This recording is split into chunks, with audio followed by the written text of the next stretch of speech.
Domitéo.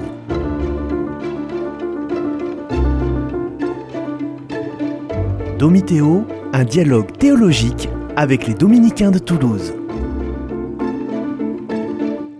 Bonjour frère Édouard. Bonjour frère Louis. Lors de la dernière émission, nous avons abordé les sujets autour des blessures contre l'unité du corps du Christ, en particulier au travers des termes hérésie, apostasie et schisme. Et face à ces blessures, l'Église, parfois, ou même régulièrement, condamne ces blessures, condamne ces séparations. Et ma question, c'était, on n'avait pas pu terminer la dernière fois, ma question c'est, est-ce que c'est signe d'impuissance de l'Église qui s'exprime par la colère en disant « bon, bah c'est pas bien, vous auriez pas dû faire ça », ou est-ce qu'il y a une utilité à condamner ces séparations, à exprimer par des mots, à expliquer ces séparations ? Oui, c'est certainement une grande tradition qui remonte donc à déjà la pratique en Israël, d'être obligé de se séparer d'un membre gangréné, de quelqu'un qui, dans le fond, pourrait contaminer le reste du corps. Et on a un bel exemple dans la première épître aux Corinthiens, au chapitre 5, où il y avait une inconduite très forte, et saint Paul dit qu'il faut se séparer de cet acteur donc, qui a mal agi.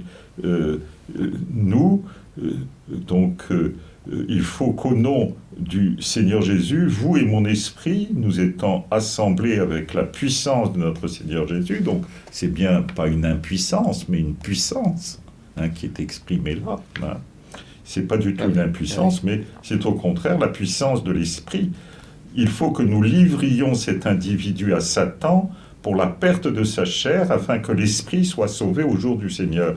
Alors à la fois, il y a la notion d'une certaine perte par l'éloignement que cela va produire dans la communauté en se coupant de ce membre gangréné, mais en même temps, c'est pour le salut. C'est-à-dire, saint Paul n'oublie pas que toutes les actions ont comme finalité la miséricorde. Et c'est très beau parce que malgré ce mot qui est assez terrible, eh bien, il y a la certitude que le Christ veut le salut de tous. Enlevez le mauvais du milieu de vous, dit saint Paul. Voilà, c'est ça qui est la pratique. Alors, il y a des excommunications, donc des éloignements qui sont demandés à certains membres qui ne participent plus de l'amitié de la communauté, ni non plus de sa liturgie, c'est ça l'excommunication. Pour l'apostasie, hérésie et schisme que nous avions vu la dernière fois, c'est une excommunication late sententie, c'est-à-dire qui tombe de par le fait même que quelqu'un la professe, et donc c'est même pas la peine de lui stipuler, ça va de soi, c'est publié, c'est compris. Profanation des espèces eucharistiques, c'est aussi le cas d'une excommunication late sententie, mais réservée au Saint-Siège, c'est-à-dire qu'un simple prêtre ne peut pas lever l'excommunication de quelqu'un qui voudrait revenir dans la communion. Il est obligé d'aller demander le relèvement de sa faute au siège apostolique. Violence physique contre le pape, c'est aussi le cas, parce que le pape représente le chef de l'Église catholique, et donc c'est une excommunication late sententie réservée au Saint-Siège. Absolution de complice d'un péché contre le 6e commandement, c'est les abus sexuels, si vous voulez. Excommunication aussi late sententie, réservée aussi au Saint-Siège. Et toutes ces excommunications, donc late sententie, je crois qu'on avait parlé de consécration d'un évêque sans mandat apostolique, c'est aussi une excommunication late sententie réservée au Saint-Siège.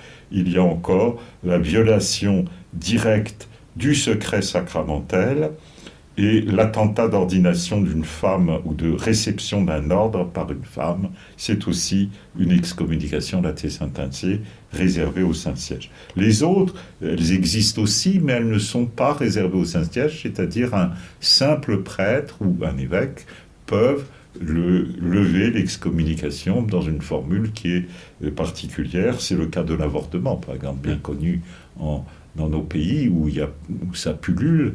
Et donc un prêtre, au cours de la confession de quelqu'un qui vient avouer qu'il a commis un avortement, doit, avant de lui donner l'absolution, lever l'excommunication qui est afférente au fait d'avoir commis ce meurtre. Et là, c'est ce qui est habituellement, enfin ce qui est habituel et écrit. Mais il y a des moments où le pape lui-même va faire des proclamations d'excommunication ou au moins condamner une séparation. Non, ça arrive de temps en temps. Alors, il peut arriver, par exemple, qu'il y ait un autre type d'excommunication, c'est des excommunications ferende sententiae, c'est-à-dire qui sont attribuées à quelqu'un d'une manière nominative et qui passent par le biais d'une lettre qui est portée oralement ou par écrit à quelqu'un pour lui dire que il est désormais en situation donc de rupture de communion avec l'Église universelle. Par exemple, en 1905, quand il y avait eu des excès d'application de la loi de séparation de l'Église et de l'État, il est arrivé à des évêques d'aller excommunier l'atte sententiae, le préfet qui avait agi d'une manière un peu, je dirais, excessive par rapport à ses pouvoirs. C'est le cas, on le sait, de Monseigneur de Cabrières, par exemple, à Montpellier, et le préfet avait expulsé manu militari les carmes, sans beaucoup de délicatesse et de préavis. Eh bien, Monseigneur de Cabrières est allé lui porter dans son bureau une notification d'excommunication ferrée sententiae. On pourrait l'imaginer, par exemple, par rapport à tous nos députés qui viennent de faire un loi euthanasique, et ce serait bien que chaque évêque examine son député dans son diocèse pour voir s'il ne serait pas éligible, et non pas à l'aide à mourir, mais éligible à une peine de censure, en particulier l'excommunication ferende sententiae. Oui. Alors on pourrait se dire, bon, ça, pour des députés qui ne croient plus en Dieu, ça ne ferait pas beaucoup d'effet. Non. Mais je pense que c'est une manière aussi pour l'Église d'essayer d'encourager la personne à la conversion et puis d'expliciter les choses. Oui, et puis pour être plus clair vis-à-vis du peuple de Dieu, parce que ça fait quand même un peu bizarre d'annoncer si fermement « tu ne tueras pas », tu ne commettras pas de meurtre dans de très très nombreux passages de l'Écriture, et de se dire que c'est le pain commun de ce qu'on annonce tous en solidarité, en communion, et puis d'un autre côté, on ferait tout autre chose. Ah oui. C'est quasiment schizophrénique. Ah oui, oui, très bien.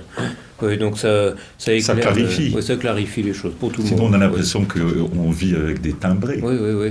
Ah oui. Alors, on a une citation dans le numéro 817 du catéchisme de Origène. Et Origène dit que quand il y a schisme, hérésie, conflit, c'est lié au péché, mais que la vertu peut conduire à l'unité. Alors, comment peut-on être vertueux avec tous ceux qui sont séparés de nous ? Donc, comment les catholiques peuvent poser des actes de vertu avec, par exemple, les orthodoxes, les protestants, des gens qui sont éloignés de la foi et qui sont blessés qui ont blessé la communion avec l'Église. Alors, c'est sûr que la première des choses, c'est d'entretenir la flamme de la charité, puisque la charité couvre une multitude de fautes, comme dit l'Écriture, en particulier Saint Jacques. Et donc, c'est ce climat de la charité qui est indispensable. Saint Augustin disait qu'on entrait dans la vérité que par la charité. Non intratur in veritatem, nisi per caritatem. Nul ne rentre dans la vérité que dans la charité.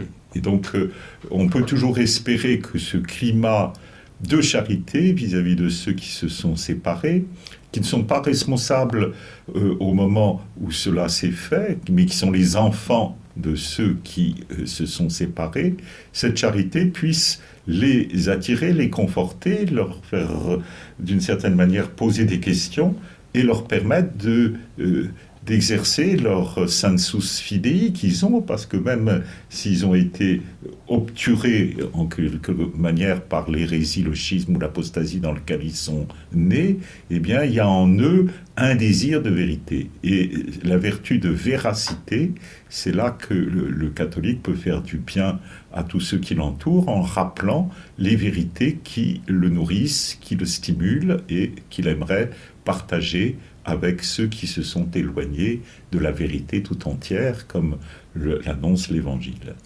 Ça va passer par le dialogue, alors Le dialogue fait énormément, et c'est pour cela que le Concile Vatican II a particulièrement encouragé les différents types de dialogue.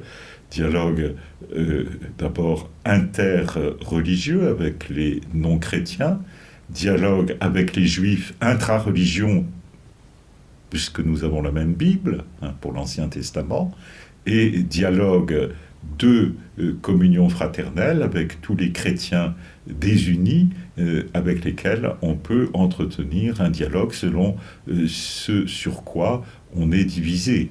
Évidemment, il y a une hiérarchie des vérités, et c'est à partir de cette hiérarchie des vérités que l'on peut commencer un dialogue. Puis il y a peut-être la mise en commun des services auprès des plus pauvres ou des petites secondes. J'imagine qu'avec de s'associer avec les protestants, oui, les orthodoxes. Oui, le dialogue de la vie fait énormément, le dialogue de la mission, le dialogue des œuvres peut déjà établir je dirais, réétablir le mystère de la communion et ainsi proposer après la recherche de la vérité tout entière. Merci frère Édouard. À bientôt.